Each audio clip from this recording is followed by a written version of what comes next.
So let's finish up on our last couple of things here on activities.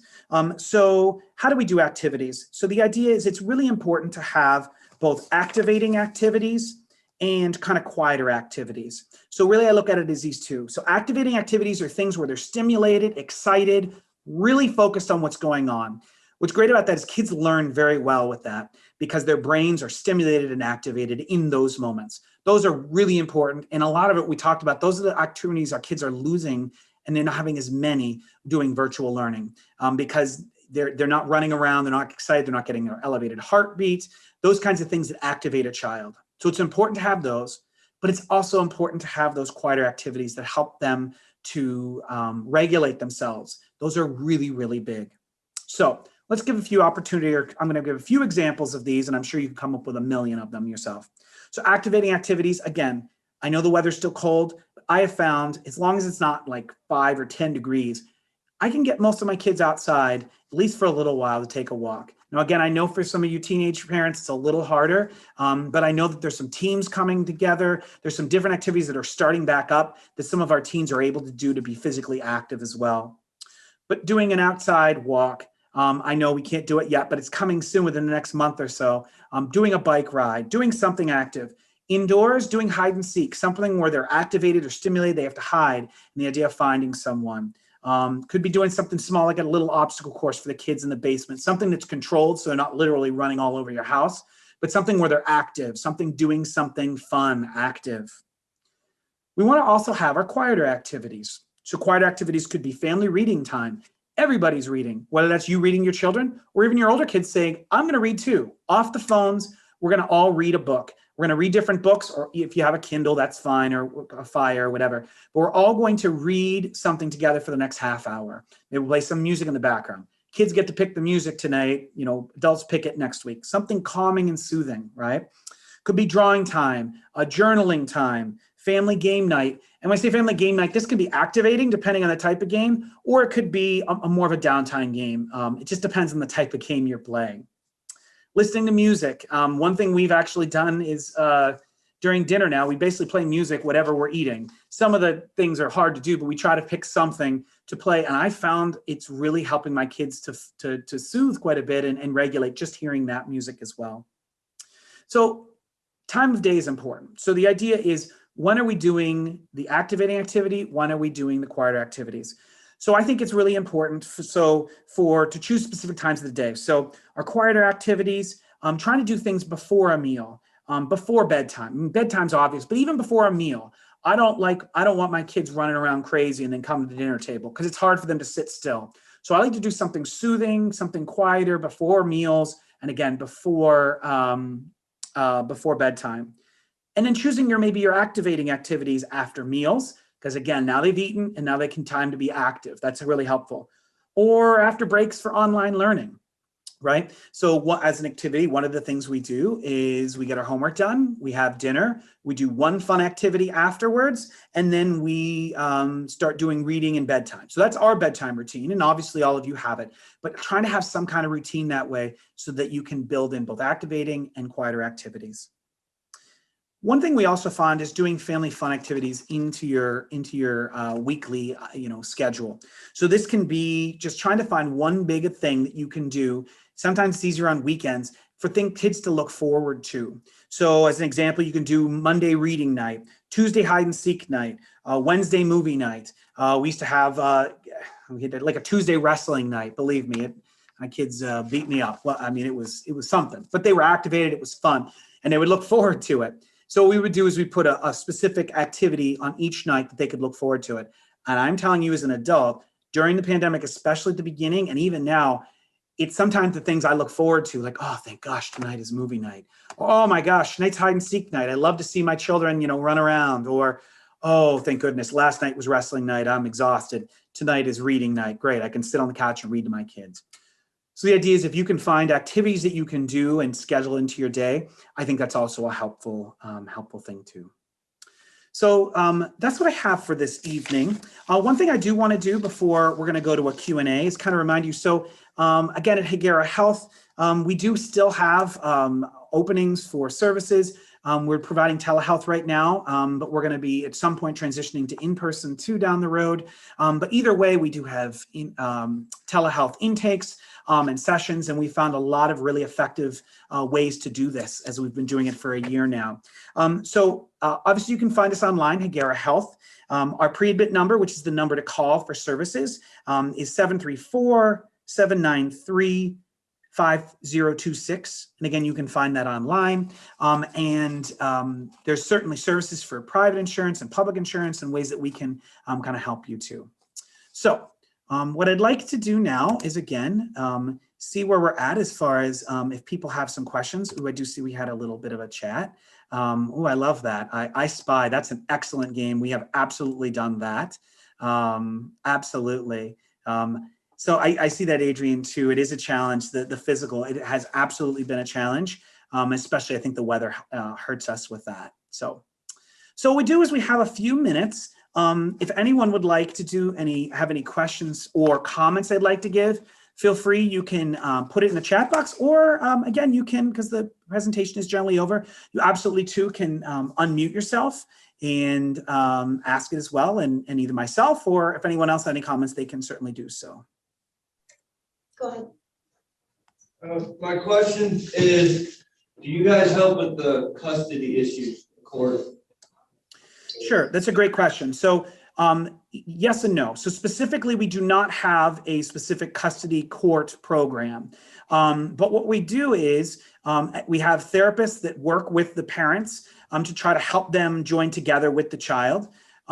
We also have parent advocates. I think we have one on our call right now that will work with the parent and help advocate with them. Sometimes parents get uncomfortable going to court and figuring out the court system. We do have advocates that can go with you to court. Obviously, in this moment of pandemic, it's a little hard, but the idea they can support you, kind of explain, help ask good questions. So in that way, we do absolutely support parents through that. We don't specifically have a program just for that. But most of our therapists are really trained on going to court, explaining, discussing those types of issues too.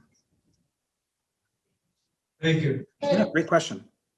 Yeah, my question is, you was talking about the things that a family can do together. What if this family financially ain't stable and they can't do all that? How do they come up with something so they can all do it? Yeah, no, that's absolutely a challenge. Again, it's financially, obviously, meeting our needs is really hard, and meaning that when our needs aren't met, things can get really difficult. So I can speak to that, but in a short time, what I would say is, I think the biggest thing, and I hear you're a man, I'm guessing you may be a father. I know as a father, it's something I'm passionate about, but even as mothers, just spending time with children is so important. So it can just be simple games. I saw the I Spy, looking around. Libraries are free. I'm trying to find libraries. A lot of them are open. Hide and seek is a free game. A lot of our kids like doing that. Something that's active with them. Hopefully there's a ball around in the house. Something you can do in that realm. Melissa, you're absolutely right. Going to the park. And again, I know that the weather's tough, but we're almost through this winter. So going to the park, I actually find, because my kids are younger, they appreciate the free things better than they appreciate the expensive things. And I know the older children, it's a little harder. But I certainly think, oh, I love, that's a great idea, Adrian. An indoor scavenger hunt, that can be a really fun game too. But good question, sir. Well, I'm talking about my two goddaughters, 114 and 116. And I've been in their life for a long time. You know, it's just like everything we try to do with them, they don't feel like it or they don't like it no more. You know what I'm saying? No, I do. I don't feel like it. Let's go here. I don't like that. When you stop liking this? Yeah. I know. I suppose the same way as a And teenager. they make it so difficult because every day I'm trying to guess their feelings, guess what type of mood they in, and all of those stuff, man. It's like they wrap all the way up in that phone. Yeah, no, I hear that. That's funny, Adrian. So I think one of those challenges, and you absolutely have a challenge that's difficult, is putting it on them. We don't have the money right now to go, well, there is no movies, but we don't have the money right now to buy more technology. We can't get on, we can't afford Netflix. We can't do Disney Plus. We can't do this stuff. I'm here. I want to spend time with you. What can we do? What's something you come up with the idea? What do you want to do? Because we're going to spend time together. We're going to put those phones away and we're going to spend time together. And again, I know it's a tough moment right now. But I will say one of the things I think what we see with adolescents and teens, they don't outwardly show their appreciation in this moment, right? I mean, most teens are not going to come to you and say, thank you so much for what you did today. That's not common.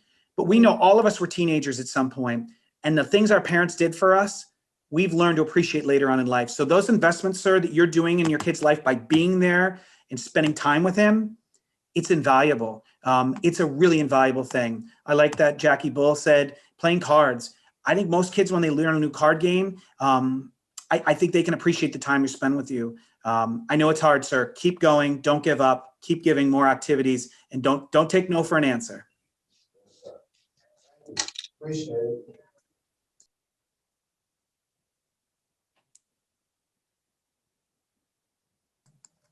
Hey, Adrian. Guess I'll chime in, Kevin. Hey, great. Thank you, Adrian. Adrian is one of our parent support partners. She's for our children's department. She's one of our parent advocates. So he's fantastic. So what do you got? What do you got, Adrian? Yeah, so just wanted to say great job as always, Kevin. You always give us some very good, helpful tips. I don't have any little babies anymore. I do have a 7-month-old granddaughter, and my youngest is 17. My oldest will be 26 this year. So I'm past the stage of, letting the kids go outside and different things like that. I'm just like the gentleman that was on here that said the phone use is always something that they're stuck on right now. And like I commented, oil and water. With teens in the pandemic and not being able to have an outlet, not being able to see their friends, I juggle this every day, Monday through Friday, with being a parent support partner, empowering parents to stay consistent, to give those rules every day as far as, and giving the boundaries as far as how far we're going to go. We're either going to do A and B, or we're going to do this group over here, C and D. Just making sure that this pandemic, to me personally, has taken away people that loved ones and friends. It also has blessed me spiritually to be able to connect with my children, to know what my 17-year-old is doing in this day and age, to watch my daughter, being pregnant and having her first child and being able to be in my granddaughter's life. So it has taught me how to interact with them. Just sitting at the table where everybody used to be in their own room, doing their own thing, running around all the time. And when you were made to sit still and be at home, that gave you more of a time to bond with your children, where a child may have been suicidal or didn't get along with their parents, different things like that. Rules weren't being followed. This was more of a challenge on how to get back to doing what we used to do when I grew up, sitting at the table and eating with one another, having that open conversation and dialogue at the table instead of texting me and you're next door in the next room. That's what's going on now. So I feel your pain as far as your goddaughters, but I would just encourage you to hang in there. Continue to encourage them as much as possible. Continue to try to do any indoor or outdoor activities with them. I don't like cold weather, so you won't catch me going outside throwing snowballs and things like that. So you'll see me in the spring, summer. But I would encourage you to continue with that, being the godfather. That is your role, is to empower them and encourage them when the parents aren't able to do that. So I give you that challenge. There is a light at the end of the tunnel. So if you continue to hang in there and not give in, I'll guarantee you at the end of the road, there will definitely be a light. Yeah. Thank you, Adrian. That's great. Very well said. Very well said. Thank you, everyone, for the time. It's been a blessing, and have a wonderful evening.